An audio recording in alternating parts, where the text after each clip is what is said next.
Gama tama n'abanga embwa.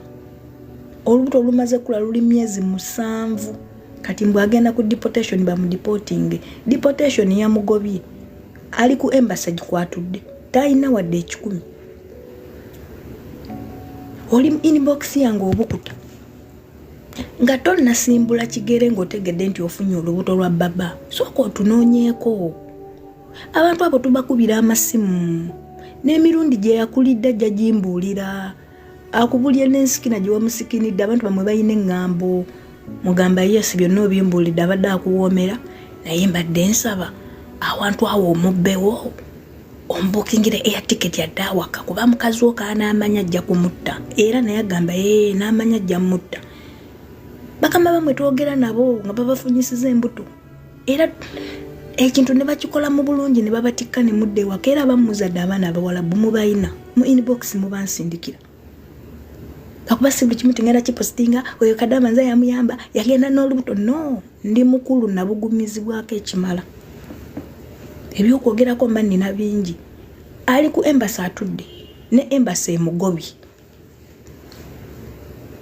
kati ani agenda okutolosa n'olwo olubuto olukulu olwedde ekiyumba wakifulumye edda tokyasobola kuddayo eyalukufunisa akubulokinze.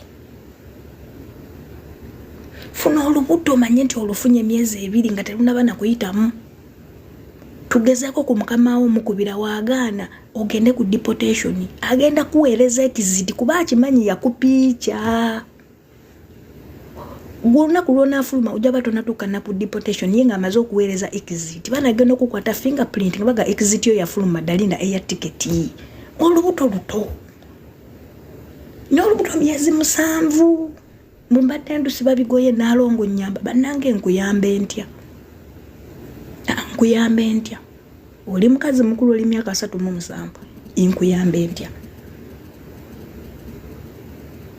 Buli lwajja okusaba ne weeyambula empale ate mu abangu okweyambula ne weegaala oti n'obanga akagege buli lwajja munange nja musiibye mutya mugamba mutya muli mutya kansubire muli bulungi kansubire akavidiyo ako mukalabye bulungi. Mwana muwala ali lubuto ate tamanyi ani nannyiniru kubanga bonna babadde nga bamukozesa. Omusajja w'awaka amukozesa, abaana bamukozesa, omukoddomi eyajja ewaka naye amukozesa.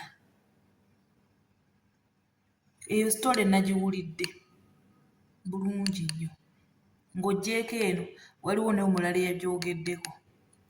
Bannange gwasooka n'akwebakako n'owokubiri n'ogwokusatu ate n'ekisingira ddala okubeera waasi n'olinda olubuto ne lukula myezi 7 n'olyoka obuuza nti enkole ntya. Bwe lwali lukyali mwezi gumu 2 wali olinda ki? Wali olinda ki okubuuza ki ky'oba okola?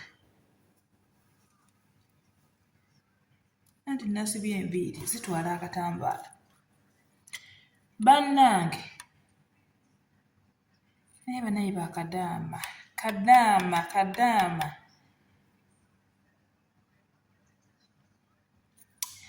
ne weebuuza bulijjo alinda ki? Kati kwerwa emyezi 7 simanyi oba basobola okukkiriza n'oyita ku kisaawe. Simanyi kuba kimanyi bayinza okugamba sooka oddeyo ozaale ate omwana we banaamulaba nga mweru bagenda kusigaza. Bannange wajja kukolerera bulamu bwo na nnaku yo n'abaana bo oluusi ng'olina abaana e Uganda oluusi olina mufumbo naye ennaku yonna ogyerabidde buli kimu okyerabidde okisuddewo. Baana mmwe kale singa watoloka nga olubuto lukyali wandibadde waddeyo Uganda nga bukyali. Naye kati olubuto lukulu lunene bwe luti olwo otandika okunoonya.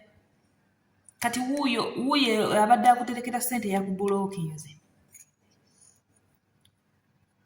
Abadde amuterekera ssente za Uganda yamubulokinze talina bw'atandikira.